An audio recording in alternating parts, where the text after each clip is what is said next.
टेलीमैकेनिक की ATV31 drive को external terminal से किस तरीके से ऑपरेट करना है, मतलब उसमें क्या वायरिंग करनी है और क्या क्या पैरामीटर डालने हैं। तो सबसे पहले क्या है कि अगर हम इसकी वायरिंग की बात करें तो 24 वोल्टेज को LI1 से शॉर्ट करेंगे तो ड्राइव हमारी फॉरवर्ड रन करेगी। और उसी 24 वोल्टेज को जब LI2 से शॉर्ट करेंगे तो ड्राइव हमारी रिवर्स ऑपरेट होगी। तो और इसी तरीके से हमें पोटेंशियोमीटर की वायरिंग करनी है जो है 0-10 वोल्ट और ए। हाँ, तो जब इसकी प्रोग्राम की हम लोग बात करें तो इसके ऊपर अगर ड्राइव के ऊपर ये कुछ बटन दिए हुए हैं। जो सबसे पहला है ESC, जो बटन है ये एग्ज़िट किसी प्रोग्राम के पैरामीटर को एग्ज़िट करने के लिए। इसके नीचे एंटर का बटन है, साइड में स्टॉप रीसेट का बटन है और रन का बटन और अप डाउन का पैरामीटर अप और डाउन करने के लिए। और बीच में हमारा पोटेंशियोमीटर फ्रीक्वेंसी को इंक्रीज़ और डिक्रीज़ करने के लिए। इनिशियल कंडीशन में जब ड्राइव फैक्ट्री सेटिंग पे होती है तो हमारा जो नीचे रन का बटन है, ये रन का बटन यूज़ होता है ड्राइव को रन करने के लिए, और स्टॉप का बटन यूज़ होता है ड्राइव को स्टॉप करने के लिए।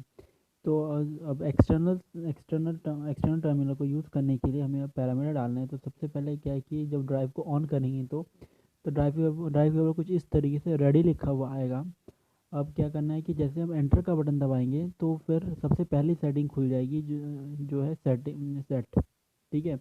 अब सेट के ऊपर दोबारा से एक बार एंटर करेंगे तो फिर ये सेटिंग का पैरामीटर खुल जाएगा इसके अंदर। तो अभी हमें क्या करना है कि कंट्रोल पैरामीटर में जाना है। तो हम इसको नीचे नीचे करेंगे। तो नीचे नीचे करने के बाद अब हमें सी एल करके जो पैरामीटर दिख रहा है ये हमारा है कंट्रोल पैरामीटर। कंट्रोल पैरामीटर में जाने के बाद सबसे पहले पैरामीटर आता है LAC। ठीक है। उसके बाद नीचे नीचे कुछ कुछ पैरामीटर आते रहते हैं। अब अगर इसको मैनुअल में देखें हम अपने तो CTRL में जाकर के देखेंगे CTRL के पैरामीटर में। तो हमें एक नीचे ऑप्शन दिखेगा जो है CD1 मतलब और CD2 कुछ पिंक कलर का, ये पिंक कलर से डार्क हो रखा है। और ये तो हमें क्या है कि अगर हम नॉर्मल नीचे सीट कंट्रोल में नीचे ऊपर करके देखेंगे तो हमें CD1 और CD2 दिखेगा नहीं है। ये हमें ये मतलब दिखेगा नहीं, और ये कुछ पिंक करके डार्क करके लिखा हुआ है और नीचे भी इसके नीचे लिखा हुआ है। इसके नीचे पिंक कलर के बॉक्स में देखेंगे हम लोग तो नीचे लिखा है this parameter will display only if the function is enable. तो हमें क्या करना है, सबसे पहले फंक्शन को इनेबल करना है। तो फंक्शन को इनेबल करने के लिए जैसे हम CTRL पैरामीटर कंट्रोल पैरामीटर में जाएंगे तो सबसे पहला जो ये LAC लिखा हुआ आया है, LAC के अंदर हमें एक बार इसके ऊपर एंटर प्रेस करना है। एंटर प्रेस करने के बाद L1 L2 L3 लिखा हुआ आएगा। तो हमें L3 पे जा कर के एंटर के बटन को 2 सेकंड तक दबा के, मतलब कुछ टाइम तक थोड़ा सा दबा के रखना है। तो फिर हमारा एडवांस फंक्शन खुल जाएगा। तो ये चीज़ करने के बाद फिर हमें नीचे की तरफ आना है। वन में हमें क्या करना है, FR1 में A11 करना है और फिर नीचे उसके उसके नीचे आएंगे एंटर। फिर उसके नीचे FR2 में भी हमें क्या करना है, A11 डालना है।